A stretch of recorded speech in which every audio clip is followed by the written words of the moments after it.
आप सबको बहुत बहुत नमस्कार। लक्ष्मी जी एकल ग्रुप के चेयरमैन, और आप सब ने बहुत मेहनत करके एकल को कहाँ से कहाँ तक पहुँचाया है।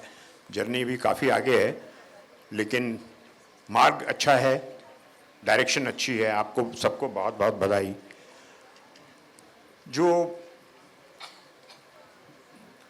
आज का जो परिवेश है या सालों से जो चलता आ रहा है, हर देश, every nation thrives on its roots, its values, its deep wisdom, compassion and culture. Now, आज की दुनिया में जहाँ पे बहुत संकट चल रहा है संतुलन का, और सब इस परिवेश में दुनिया की निगाहें आपके देश भारतवर्ष पे टिकी हुई हैं। कारण है, our spirituality does not divide, it unites. Our culture doesn't bind, it liberates. यही है आज का प्रश्न। Can our culture and spiritual heritage be the light that helps India, not just for itself, but for the world? आज हम एकल भारत मंच 3 के इस द्वितीय सत्र में इसी विषय पर चर्चा करने वाले हैं, और हमारे साथ वरिष्ठ पत्रकार एवं ऑर्गेनाइजर के संपादक श्री प्रफुल्ल केतकर जी हैं,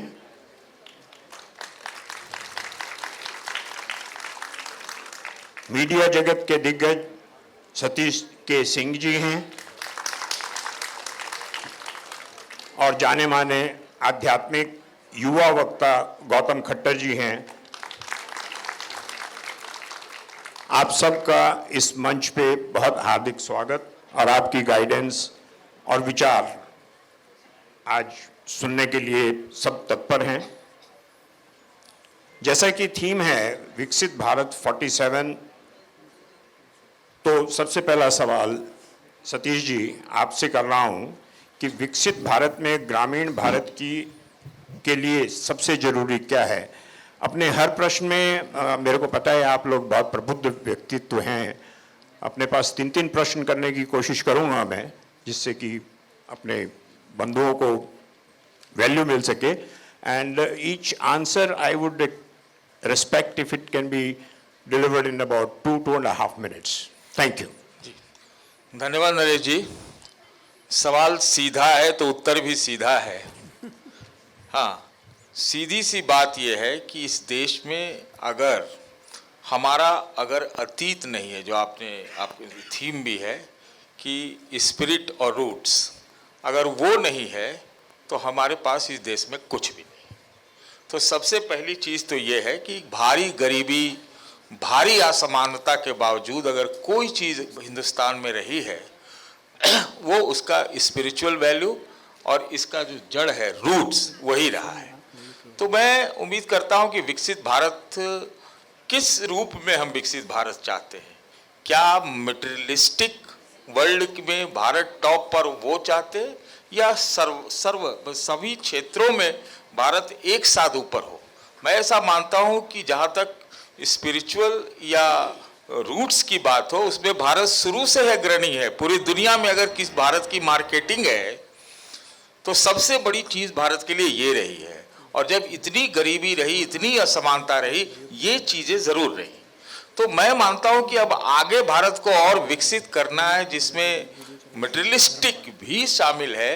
तो उसमें जो समानता है हमारे देश में, जो अंत का उदय है, उन सब को अगर एक लेवल पर लाएं, एक तरह से बढ़ाएं, तो जब सर्वांगीण विकास होता है, सबका विकास होता है, तो देश ऐसे ही अपने आप बढ़ता है। तो हम सारे को मिलाएं और इसी आधार पे कहें। मैं तो कहता हूं कि आज अगर भारत का वेलनेस इंडस्ट्री इतना बढ़िया कर रहा है, या करना चाहिए, अभी तो बहुत शुरुआत हुई है, ये सब चीज़ें हुई है। तो वेलनेस इंडस्ट्री में मतलब क्या कि मटेरियलिस्टिक युग में पूरे दुनिया में अगर आप स्पिरिचुअल हैं, आपका एक यहाँ का हमारा संस्कृति है, हमारे यहाँ का धार्मिक वैल्यूज़ है, ये दोनों मिल के चलता है, तो क्यों नहीं कि हमारे जो रूट्स है उसके साथ मटेरियलिज्म और टेक्नोलॉजी को अगर हम जोड़ के देखें और इसमें सबकी भागीदारी हो, तो उसके बाद तो भारत को पूरा दुनिया में कोई छू नहीं पाएगा, ये मैं समझता हूँ। बहुत बढ़िया, thank you very very much. Gautam ji, next I come to you. ग्रामीण युवा अपनी संस्कृति को संरक्षित रखते हुए कैसे ग्लोबल हो सकता है, इसके ऊपर आपके विचार? बहुत बहुत धन्यवाद आपका। सबसे पहले तो ग्रामीण युवा अपनी संस्कृति को जीवित करते हुए कैसे वैश्विक पटल पर भी सफल हो सकता है, ये तो एक बहुत अच्छा प्रश्न है ही। लेकिन शहरी युवा भी अपनी संस्कृति को जीवित रखते हुए वैश्विक पटल पर बहुत विख्यात हो सकता है, इसके भी बहुत से उदाहरण आज देखने को मिलते हैं। जब हम ग्रामीण भारत की बात करते हैं तो वहाँ आती है शुद्धता, पवित्रता, सात्विकता।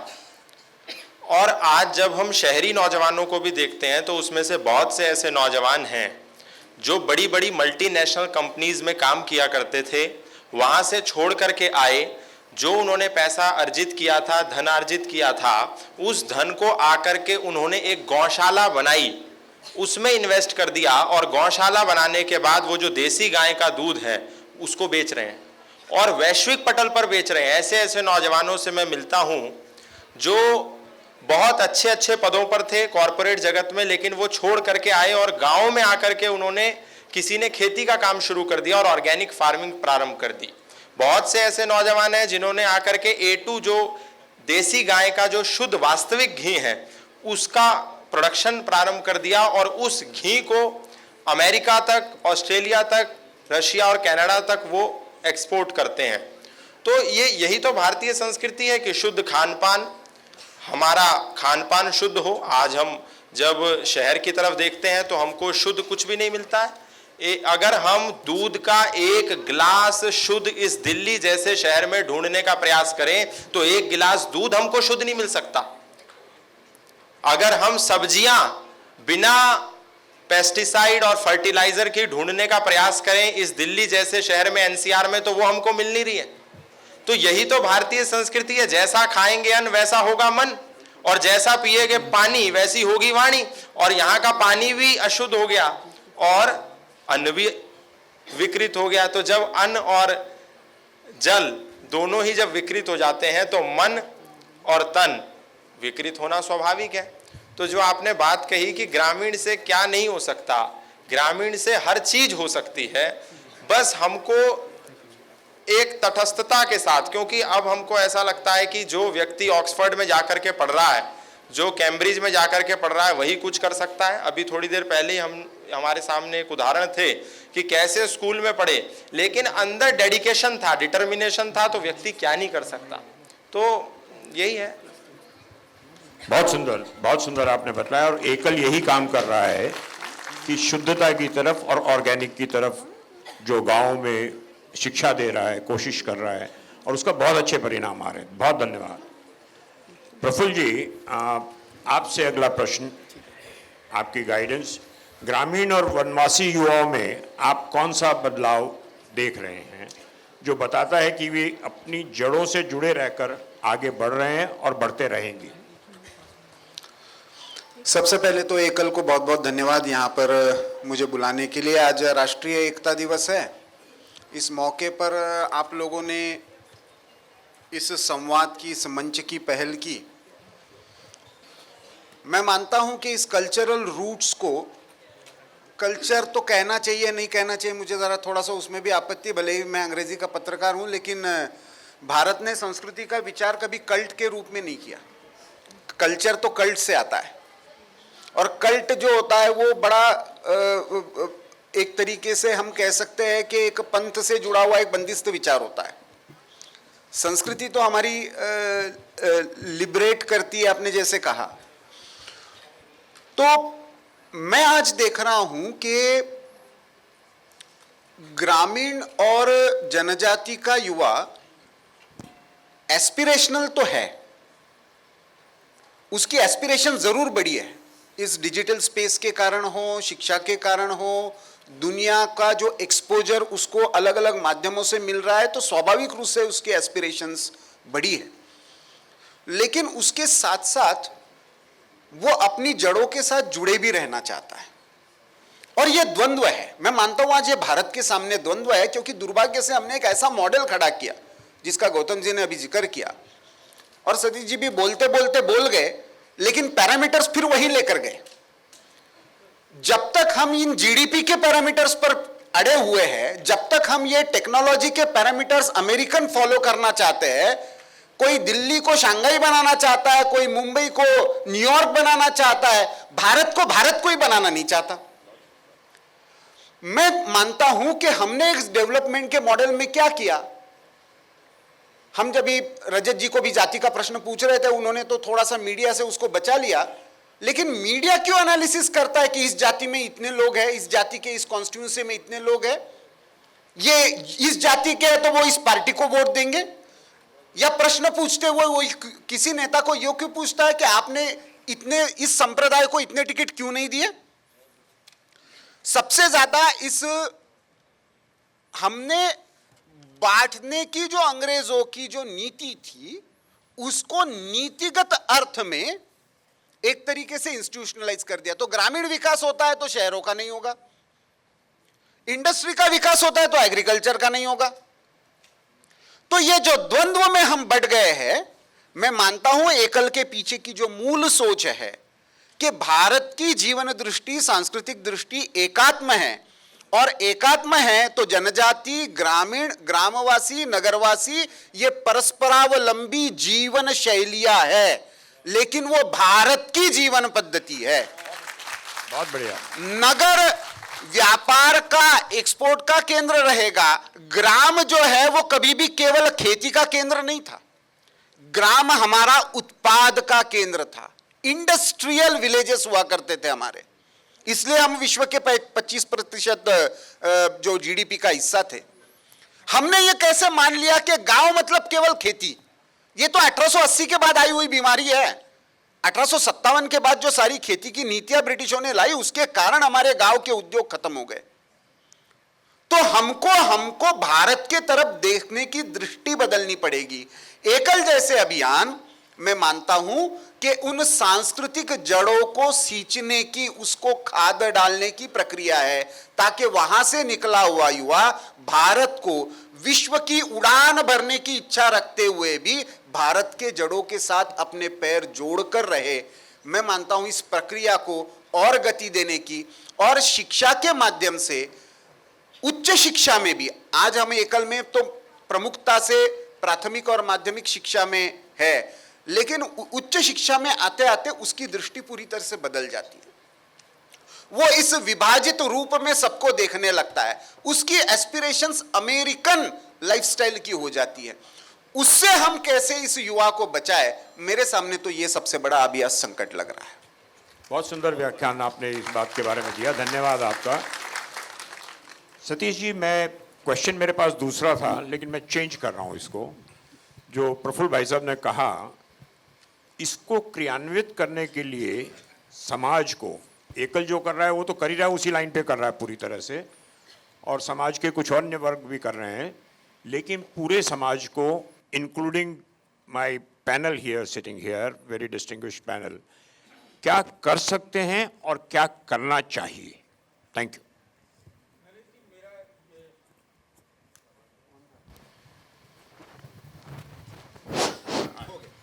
नरेश जी, मेरा ये बहुत ही अंदर से ये मैं इस बात को मानता हूँ जिसको मैं कहने जा रहा हूँ। जब बोलने की बारी आती है, वाच की बारी आती है, तो हम लोग बड़ी बड़ी बातें करते हैं, सब लोग, इसमें कोई इससे अलग नहीं है। काम करने की बात आती है तो जैसा एकल काम करता है, हमको उसी ढंग से काम करना पड़ेगा, चाहे वो मीडिया हो, चाहे कोई भी क्षेत्र, इंडस्ट्री हो, एंटरप्रेन्योर हो, सब क्षेत्र में। जब तक इस देश में इंक्लूसिव माइंड नहीं होगा, इंक्लूसिव माइंड नहीं होगा, तब तक हम जो भी बातें करेंगे वो कोरी रहेगी, वो आइसोलेटेड रहेगी, वो यथार्थ से दूर रहेगी। जब प्रफुल्ल जी की बातें बहुत अच्छी हैं, मानता हूं मैं, लेकिन हम सब जानते हैं कि एक हमारी व्यवस्था है, व्यवस्था में परिवर्तन भी हुए हैं, उसके लिए कई विधायी एग्जीक्यूटिव काम होते रहते हैं।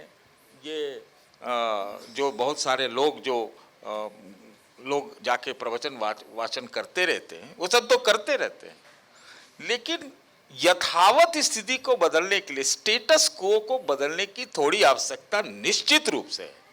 भाई, हम क्या ऐसी बात है हमारे में, क्या ऐसी बात है कि हमारी जो जातिगत जो वर्गीकरण इस देश के लिए बहुत बुरा रहा है पूरे इतिहास में। जब जब भी बाहर के लोग आए, इस जातीय विभाजन ने हमको अंदर उनको और विभाजित करने का एक स्पेस दिया। तो हम इस चीज को परिवर्तन तो करें। तो इसीलिए मैंने कहा था इंक्लूसिव, समावेशी, इसके लिए वाकई जमीन पर ठोस काम करने की आवश्यकता है। अगर राजनीति में अगर ये होता है कि भाई जात से और धर्म से, इस आदि से आप वोट लेते जाते हैं, तो हमको कभी न कभी किसी समय तो इसको खारिज करना पड़ेगा अगर हम भारत को विकसित देखना चाहते हैं पूरी दुनिया में नंबर 1।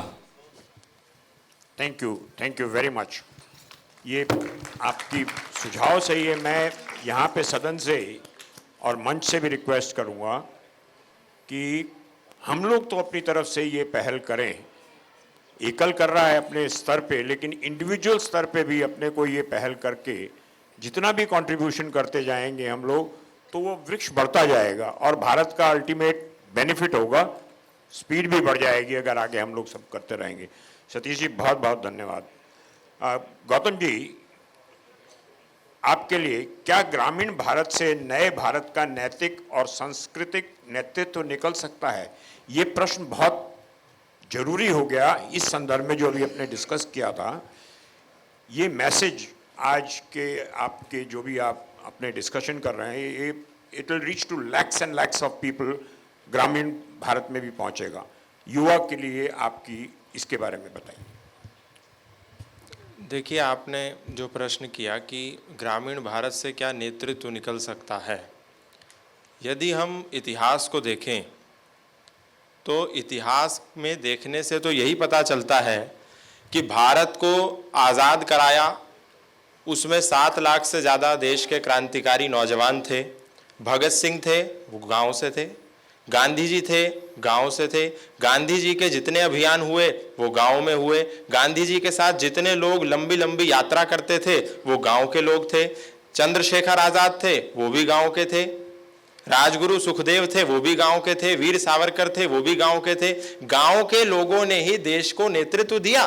गांव के लोग ही आगे आए और देश को आजाद कराया। कोई उस समय कोई कॉरपोरेट जगत का व्यक्ति जाकर के फांसी का फंदा नहीं चूम रहा था, गांव के लोग जा रहे थे। और आज भी देश के शीर्ष पद पर एक महिला जो हमारी महामहिम राष्ट्रपति महोदया बैठी हैं, वो गांव की नहीं है, वो तो बिल्कुल ट्राइबल एरिया से आई हैं। और जिस कार्य को एकल कर रहा है, सशक्तिकरण महिलाओं का, नौजवानों का, बच्चों का, ये अगर सशक्तिकरण ना करे तो इसका कितना बड़ा नुकसान हो सकता है। एक गांव की महिला, उदाहरण के लिए गांव के नेतृत्व की बात क्योंकि आपने करी, तो राष्ट्रपति महोदया वो पहली महिला थी अपने ट्राइबल एरिया की जो अपने परिवार से लड़ी कि मुझे गांव से मेरे को पढ़ना है, मैं पढ़ना चाहती हूं। गांव में किसी महिला को पढ़ने का, उस समय वो बता रही हैं कि कोई पढ़ने नहीं जाती थी महिला, वो लड़ी, लड़ करके पढ़ने के लिए गई। अब सोचिए अगर वो महिला गांव की ये आवाज ना उठाती, प्रतिकार ना करती, तो ना वो पढ़ पाती, ना वो फिर पॉलिटिकल उसमें आती, ना वो किसी प्रांत की राज्यपाल बनती, और ना वो देश की महामहिम राष्ट्रपति बनती। यानी गांव में क्षमता तो है, जो हमारे आदरणीय प्रफुल्ल जी ने कहा कि उसके अंदर एस्पिरेशन तो है।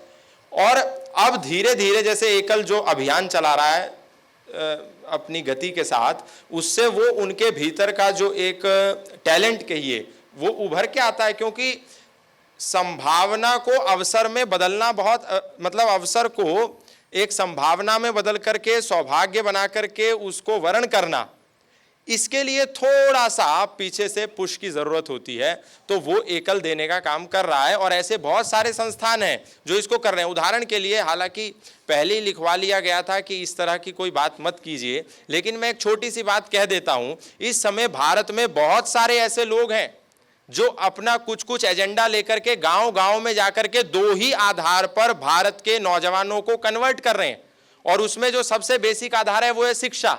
बिल्कुल बेसिक शिक्षा के आधार पर गांव के अंतिम पायदान पर वो जा रहे हैं और कह रहे हैं कि हम आपको ये देंगे और आप हमारे पास आ जाइए। अब सोचिए, अगर पैरेलली एकल जैसे संस्थान ना हो तो जो 100 में से 50 लोगों को वो लोग परिवर्तन करने में सफल हो पा रहे हैं, वो 100 में 100 परिवर्तन कर देते, क्योंकि 50 को एकल अपनी तरफ खींचने में सफल हो पा रहा है। देखिए, ये सबका सामूहिक अभियान है पूरे सनातन का कि हमारा देश, हमारा राष्ट्र बचा रहे और सही दिशा में चलता रहे। एकल भी वही काम कर रहा है और इंडिविजुअल स्तर पे हमारे में से बहुत लोग ये काम कर रहे हैं। ये मीडिया में ये जाएगी। मैं इसमें शहर के नौजवानों से भी ये कहना चाहूँगा कि चर्चा ग्रामीणों की इसलिए ज़्यादा हो रही है क्योंकि एकल ग्रामीण क्षेत्र में और वनवासी क्षेत्र में काम कर रहा है। आप लोगों से भी ये निवेदन है, शहरी युवाओं से भी, कि अपनी संस्कृति से जो नहीं जुड़े हैं, बहुत लोगों का रुझान अभी चेंज हुआ है संस्कृति की तरफ, उसको पता लगना शुरू हुआ है, उसकी तरफ अपना ध्यान दे के और आगे बढ़ें, साथ में गाँवों को लेके और गाँव वाले शहर को साथ में लेके एक दूसरे की जो कैपेबिलिटीज़ हैं उसको सप्लीमेंट एंड कॉम्प्लीमेंट करते हुए। Thank you. प्रफुल्ल जी, शिक्षा, स्किल डेवलपमेंट और रोजगार के जो बढ़ते अवसरों के बीच संस्कृति की भूमिका क्या होनी चाहिए, इस पे थोड़ा प्रकाश।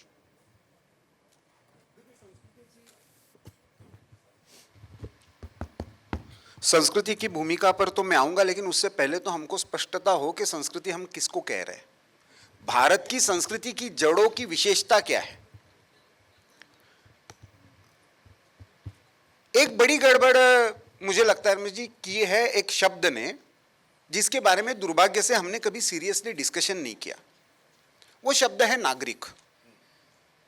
हम भी प्राउडली कहते हैं हम भारत के नागरिक हैं। कहां से आया? फ्रेंच रिवॉल्यूशन से आया शब्द है सिटीजन। सिटीजन कौन होता है? तो फ्रेंच रिवॉल्यूशन ने कहा जो गांव से शहर में आया, इंडस्ट्री में काम किया, टैक्स पेयर बना, इसलिए उसको वोटिंग का राइट बना मिला, वो सिटीजन है। तो आपको गांव उजाड़े बिना तो नागरिक हो ही नहीं सकता। आपने डेवलपमेंट का मॉडल ही बना दिया है अर्बनाइजेशन। आप कितने भी गांव में काम कर लो, हम में से कोई भी शहर में पैदा हुआ है क्या? दिल्ली कोई शहरों की पैदाइश की दिल्ली है क्या? सारे गांव से ही आते दिल्ली में बसे है। क्यों दिल्ली में आना पड़ा? क्योंकि हमने अर्बनाइजेशन को डेवलपमेंट का पैरामीटर बना लिया। जब तक हम, भारत की संस्कृति का मूल शब्द क्या है? चाहे आप वेदों से लेकर, बौद्ध के धम्म से लेकर, कौटिल्य से लेकर, भीष्म से लेकर छत्रपति शिवाजी महाराज के राज्याभिषेक कोश तक, राज्य व्यवहार कोश तक एक शब्द मिलता है, राष्ट्रांग। राष्ट्रीय स्वयंसेवक संघ की प्रार्थना में भी शब्द है वयम राष्ट्रांग भूता। जब तक हरेक को यह भावना नहीं कि मैं इस राष्ट्र का अंग हूं। अंग गांव में भी हो सकता है, शहर में भी हो सकता है, जंगल में भी हो सकता है, महिला भी हो सकती है, पुरुष भी हो सकता है, अलग अलग व्यवसाय का भी हो सकता है, जाति वर्ण का भी हो सकता है। वो राष्ट्र का अंग है, मैं इस राष्ट्र का घटक हूं। यह भावना नागरिक केवल नहीं होकर चलेगा। तो मुझे लगता है पहले तो हमको वैचारिक स्तर पर ये जो पश्चिम की जो नागरिकता की संकल्पना आई है उसको इंटेलेक्चुअली, क्योंकि वो वहां पे रहती नहीं। मैं महाराष्ट्र से आता हूं, महाराष्ट्र सबसे विकसित राज्यों में से एक है, तमिलनाडु विकसित, उसका पैरामीटर क्या है? 46 से 56% तक अर्बनाइजेशन पहुंच गया, ये पैरामीटर है। तो गांव उजड़े बिना 56 हुए क्या? दिल्ली के गांव उजड़े बिना दिल्ली बसी है क्या? अब इसके मूल में क्या है? तो आपने पूछा संस्कृति के रूट्स। भारत की संस्कृति की विशेषता क्या है? इन्होंने इंक्लूसिविटी की बात की। उस इंक्लूसिविटी का रहस्य क्या रहा? मैं मानता नहीं कि हजारों वर्षों से उन भेदों का स्वरूप दुर्भाग्य से आया, उसका छुआछूत में आया, उसका उन्होंने कहा वैसे सतीश जी ने कि उसका बाहर से आने वालों ने लाभ भी उठाया, उसको इंस्टीट्यूशनलाइज भी किया कास्ट सेंसस के नाम पर। आज उस पर फिर से डिबेट हो रहा है। कैटेगराइज, अदरवाइज यदि कैटेगरी होती तो महर्षि वाल्मीकि रामायण नहीं लिखते, यदि कैटेगरी होती तो महर्षि व्यास महाभारत नहीं लिखते। वो संस्कृत में लिख रहे थे, एक मछुआरे होकर या वाल्मीकि होकर, तो यह बताता है कि वो भी संस्कृत में लिख रहे थे और उस समय का सबसे महत्वपूर्ण कथानक बता रहे थे। तो ये इंस्टीट्यूशनलाइज हुआ, ये समाज का दोष है, सबको मिलकर दूर करना चाहिए। लेकिन इसके पीछे का दर्शन क्या है, वो दर्शन हम कहीं भूल गए। भारत का यदि दर्शन है तो वो केवल राजनैतिक लोकतंत्र कभी भी नहीं रहा। भारत का दर्शन जो रहा है वो आध्यात्मिक लोकतंत्र रहा है। भारत का एस्पिरेशनल होने के बाद भी, इतने भेद होने के बाद भी, इतने आक्रमण होने के बाद भी भारत भारत बना रहा। उसका कारण यह है कि जिस सनातन की आप बात की या जिस सनातन पर गौतम जी बोलते हैं, उसका आधार क्या है? उसका आधार, उसकी जड़ें है आध्यात्मिक लोकतंत्र में, स्पिरिचुअल डेमोक्रेसी में। भारत पूरे विश्व की अकेली ऐसी सभ्यता है, किसी भी नाम से आप उसको पुकारे, सनातन कहे, हिंदू कहे, जिस भी सभ्यता का नाम ले, उस सभ्यता में आपको आपका ईश्वर चुनने का अधिकार है। आपको एक रूप में देखने का अधिकार है, अनेक रूप में देखने का अधिकार है। इतना ही नहीं, आपको नया ईश्वर गढ़ने का अधिकार है। मतलब संतोषी माता और साईं बाबा पिछले 30-40 वर्ष के देवी देवता है, लेकिन आज पॉपुलर है। इतना ही नहीं, जीवित व्यक्ति को गुरु मानकर उसकी पूजा करने का अधिकार है, अपने आप को ईश्वर घोषित करने का अधिकार है, और मैं ईश्वर पर विश्वास ही नहीं रखता, यह भी कहने का अधिकार है। यह केवल यह होने के बाद भी आप इस सभ्यता के साथ जुड़े रह सकते हो, इस मिट्टी के साथ जुड़े रह सकते हो। यह केवल और केवल विश्व में भारत में ही संभव है। बहुत बढ़िया, बहुत बढ़िया। और उसके बावजूद ये कहा जाता है कि यहाँ बोलने की आजादी नहीं है। और जिसको चाहे, जिसको वो सवाल करते हैं उसको गालियां देते हैं और फिर कहते हैं नीचे उतर करके हमको बोलने की आजादी नहीं है। बिल्कुल ठीक बात। तो ये दोहरा स्वरूप जो है इसको बदलना पड़ेगा। इसका तभी हो सकता है जब हम लोग जागरूक हों। हम लोग जागरूक बहुत लोग हैं, बातें करते हैं आपस में, 1 to 1 बातें करते हैं, लेकिन हम उस जगह पे बात नहीं करते, घबरा के नहीं करते, किसी कारणवश नहीं करते। वो हमारी कमजोरी है, शायद उसको ठीक करना। Thank you. भाई साहब को निकलना है तो मैं आपसे ही एक पहले क्वेश्चन और पूछ लेता हूं। आने वाले 25 सालों में आप भारत के गांव और शहरों के बीच सांस्कृतिक सेतु को कैसे देखते हैं और इसके लिए कैसे अग्रसर होना चाहिए? देखिए, मैं मानता हूं कि भारत की संस्कृति एकात्म है जब तक भारत में वनवासी, ग्रामवासी और नगरवासी इनका संतुलन है। वन के अपने रिसोर्सेस है, वो रिसोर्सेस बचा के रखने चाहिए और रिसोर्सेस के आधार पर उनको अपनी जीवन पद्धति, हम जबरदस्ती वहां पर जाकर हमारा विकास का मॉडल उन पर थोपे। उनकी आवश्यकता है तो करने दे, लेकिन कुछ गांव है जो चाहते कि नहीं भाई, हमको नहीं, आपके मोबाइल की आवश्यकता नहीं, आपके रोड की आवश्यकता नहीं, हमारी आवश्यकता ये है, हमारे रिसोर्सेस को कोई हाथ ना लगाए, यही हमारी आवश्यकता है, हम अपने जंगलों को ये करते हैं। तो मेरा ये मानना है कि ये संतुलन भारत का बना रहे तो उसकी सांस्कृतिक जड़ें भी बनी रहेगी। वो संतुलन बनाना है तो हमको, मुझे लगता है कि हमारे खुद के पैरामीटर्स कुछ गढ़ने का प्रयास करना पड़ेगा। जैसे अभी एक IIT भिलाई ने एक प्रयोग शुरू किया है, एकल अभियान भी ऐसे कुछ प्रयोग कर सकता है, ऐसा मुझे लगता है। भारत के गांव में और जंगलों में बहुत सारी ज्ञान परंपरा बसी हुई है। मैंने प्रज्ञा प्रवाह के माध्यम से अभी एक भोपाल में प्रयोग किया, तो 70 पूरे भारत भर से जनजाति के हीलर्स आए, जिनके पास कोई डिग्री नहीं है। आजकल ये डिग्री वाला भी बड़ा प्रॉब्लम है, लेकिन वो एक तरीके से कहा जाए तो सर्टिफाइड डॉक्टर्स नहीं है, लेकिन चाहे वो अलग अलग जड़ी बूटियों के माध्यम से हो, अलग अलग उपचार पद्धतियों के माध्यम से हो, वो लाइव डेमोन्स्ट्रेशन वहां पे दिखा रहे थे। ऐसे 70 हीलर्स को भोपाल में इकट्ठा किया था। फिर अब उनका सर्टिफिकेशन का भी प्रोसेस कर रहे हैं। उसके आधार पर हम एकल का काम करते हुए हमको झारखंड में भी ध्यान में आया होगा, छत्तीसगढ़ में भी ध्यान में आया होगा कि ऐसे बहुत सारे लोग हैं। एक और बात मुझे जो ध्यान में आई, जो आईआईटी भिलाई के माध्यम से एक प्रयोग शुरू किया कि हमने ये जो मान लिया ना, गांव में हमारा क्या होता था, तो अनाज तो बेचता नहीं था भारत। अनाज के दम पर हम विश्व की अर्थव्यवस्था नहीं थे। भारत की दो सबसे बड़े महत्वपूर्ण कलाएं थी भारत के पास, जिसके आधार पर उद्योग थे, उसके क्लस्टर्स थे। वो क्लस्टर ने भारत बनाया था। मुरादाबाद एक क्लस्टर है, तिरुपुर एक क्लस्टर है। तो वो गारमेंट बनाता है, तो उस गारमेंट के साथ उस गारमेंट के स्किल्स जुड़े हुए हैं, उस गारमेंट से जुड़े हुए रिसोर्सेज जुड़े हुए हैं, उस गारमेंट से जुड़ी हुई पूरी अर्थव्यवस्था जुड़ी हुई है। और इस कारण से इन क्लस्टर्स ने भारत बनाया था। ब्रिटिशों ने ये क्लस्टर ध्वस्त किए, ब्रिटिशों ने उससे जुड़े हुए स्किल सेट ध्वस्त किए। और उसके कारण से यदि ये हमको सेतु बना के रखना है, तो मुझे लगता है नए संदर्भों में हमको नए क्लस्टर सोचने पड़ेंगे। जिसका देखिए, तीन ही चीजें होती है किसी समाज के संस्कृति के बंधन बांधे रखने में। एक होता है वहां की प्रकृति, एक होता है वहां का मानव, और उसके आधार पर उसकी जीवन शैली। इन तीनों का मिलाकर वहां का परिवेश बनता है। जब इसमें डिस्टरबेंस होता है और बाहर का कोई कहता है कि तेरी भलाई उसी में है कि मेरे जैसा बन जाओ, सारी दुनिया की लड़ाई इसी कारण है कि एक दूसरे को दूसरे के जैसा, मेरे जैसा तुमको बनाना। ये कन्वर्जन वाला बात जो कह रहे थे, वो भी झगड़ा तो उसी का है कि मेरा ईश्वर सही है, तेरा ईश्वर सही। तो आज की डेट में भारत का ईश्वर सही है कि किसका ईश्वर सही है, ये हमारी संस्कृति से अगर हम प्रचार करके अपने युवा को बतलाएंगे खासकर, तो वो इस सांस्कृतिक लोकतंत्र से जुड़ेगा, तो ये जड़ें अपने आप मजबूत रहेंगी। Thank you.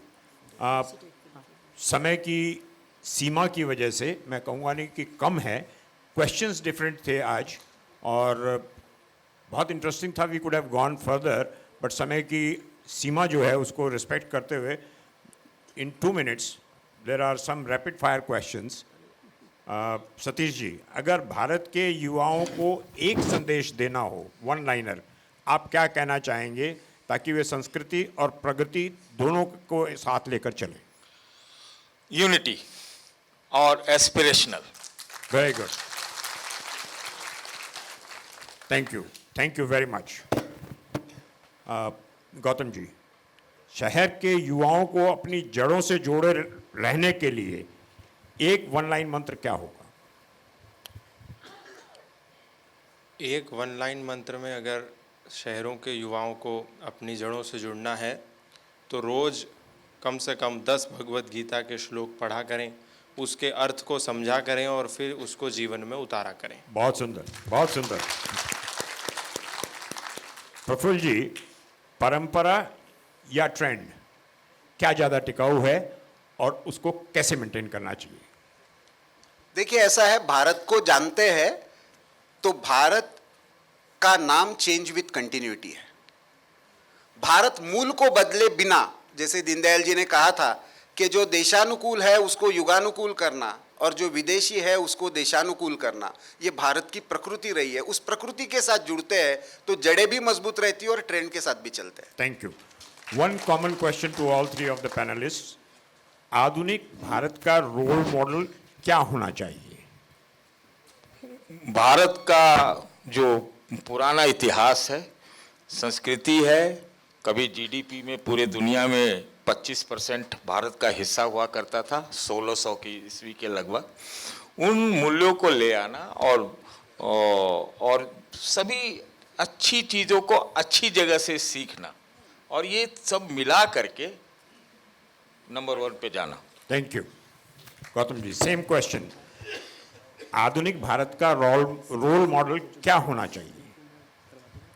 आधुनिक भारत का रोल मॉडल तो मैं समझता हूँ कि मर्यादा पुरुषोत्तम श्री राम जितने आधुनिक थे, जितने नूतन थे, उतने पुरातन भी थे और उतने ही सनातन भी थे। मतलब जो सदा रहे, यूनिवर्सल जिसको कहते हैं, तो उनका जो जीवन है वो कैसा जीवन जीते थे, ऐसा जान करके वैसा जीवन जीना, ये मैं समझता हूँ कि। प्रफुल्ल जी, सेम क्वेश्चन टू यू, आधुनिक भारत का रोल मॉडल क्या होना चाहिए? मुझे लगता है आधुनिक भारत के रोल मॉडल तो हमारे सामने बहुत है, लेकिन मैं जिनको मानता हूं वो स्वामी विवेकानंद है। एकल भारत भी उन्हीं के चरणों पे चल रहा है। इसीलिए मैं जानता हूं, क्योंकि एक ऐसा व्यक्ति जो विश्व के पटल पर जाता है, कॉन्वेंट स्कूल से पढ़कर जाता है, एक अनपढ़ रामकृष्ण परमहंस से दीक्षा लेकर जाता है और उस मंच पर जाकर कहता है कि I represent the civilisation that goes beyond tolerance and teach entire world acceptance and respect for all ways of worships, और उसके लिए अभिभूत होकर अमेरिका में सर्वपंथ संप्रदायों का जो एक मंच बना हुआ है उस पे तालियां गूंजती रहती है। एक भाषण का जिनके लिए समय नहीं था, उनके 5 भाषण वहां पे होते हैं और अगले 15 दिन तक होते हैं। ऐसा व्यक्ति जब कोलंबो में पहुंचता है और उस मिट्टी में लोटपोट करता है, कोलंबो उस समय भारत का हिस्सा माना जाता था, वो कहता है इस मिट्टी से मैं दूर गया था तो उसकी पीड़ा तो थी, मैं बाहर अपनी ध्वजा की पताका, भारत की पताका तो लहरा के आया हूं, लेकिन फिर भी मेरे मन में एक दुख है। कैसे अपनी संस्कृति है जो पत्थर में भी ईश्वर देखती है, लेकिन जो अपने साथ अपना भाई बहन जो है उसके साथ भेद करती है। घर पे रहते हुए घर की समीक्षा करना, लेकिन विश्व में जाते हुए एकता का और स्वाभिमान का संदेश लेकर जाने का आधुनिक मूल मंत्र, उस हर जीव में शिव देखने की, नर को नारायण मानने की शिक्षा और उसके साथ साथ भारत के अध्यात्म को विश्व में पहुंचाने की शिक्षा एक साथ देने वाले आधुनिक कालखंड में स्वामी विवेकानंद है। इसलिए मुझे बहुत सुंदर, बहुत सुंदर, बहुत सुंदर। मैं पूरे मंच का और सब बंधुओं का यहाँ पे, और जो बंधु रिमोट से जुड़े हैं उनका भी बहुत बहुत धन्यवाद करता हूँ, और आशा करता हूँ कि ये बातें खाली बातें होके रह गई, ऐसा नहीं होना चाहिए। हम लोग थोड़ा थोड़ा जितना भी पिकअप कर सकते हैं उसको दोबारा देख के, दोबारा तिबारा देख के पिकअप करके, खासकर युवाओं से अपील है, हमको शिक्षा और संस्कृति के साथ, संस्कृत शिक्षा जो होगी संस्कृति के साथ, वैल्यूज़ के साथ, वो लंबी चलेगी, उसका मोल ज़्यादा होगा, उसकी वैल्यूज़ ज़्यादा होगी, वर्ल्ड उसी से आगे बढ़ेगा। धन्यवाद। Thank you very much to everybody. तो बिना समय व्यर्थ किए हुए हम स्टेज पर आमंत्रित करना चाहते हैं राजेश गोयल जी को और श्री रमेश कनौडिया जी को कि वो मंच पर आएं और हमारे इस अद्भुत पैनल का सम्मान करें। श्री राजेश गोयल जी और श्री रमेश कनौडिया जी। मैं श्री संजीव गोयल जी को भी चाहूंगा कि वो स्टेज पर आएं। श्री संजीव गोयल जी, तालियां बजती रहनी चाहिए। हमारे अतिथियों ने अपने इतने सुंदर विचार रखे, भारत को किस तरीके से आगे बढ़ाएं, किस तरीके से अपनी संस्कृति से जुड़ें, संस्कृति को पहचानें, ये बड़ा ही महत्वपूर्ण है। और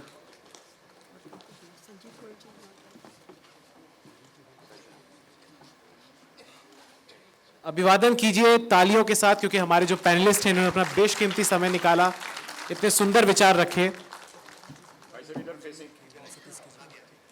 आज हम सभी पर भगवान की बहुत बड़ी कृपा रही है कि ये दुर्लभ ज्ञान आज हमें इन लोगों के से इतनी सहजता से प्राप्त हुई है, तो इसके लिए भी हम सब एक बार इनका फिर से अभिवादन करेंगे तालियों से। 1 मिनट, सतीश जी कुछ बोलना चाहते। देखिए, मेरे लिए बहुत गौरव की बात है कि मैं यहाँ पर हूँ, क्योंकि हमारे सामने हमारे भीष्म पितामह, जिनको मैं सिर्फ पूरा इतना मीडिया इंडस्ट्री में 30 साल से काम किया हूँ, लेकिन किसी को सुपर एडिटर माना, किसी को सुपर एडिटर माना, तो वो आदरणीय, परम आदरणीय लक्ष्मी जी।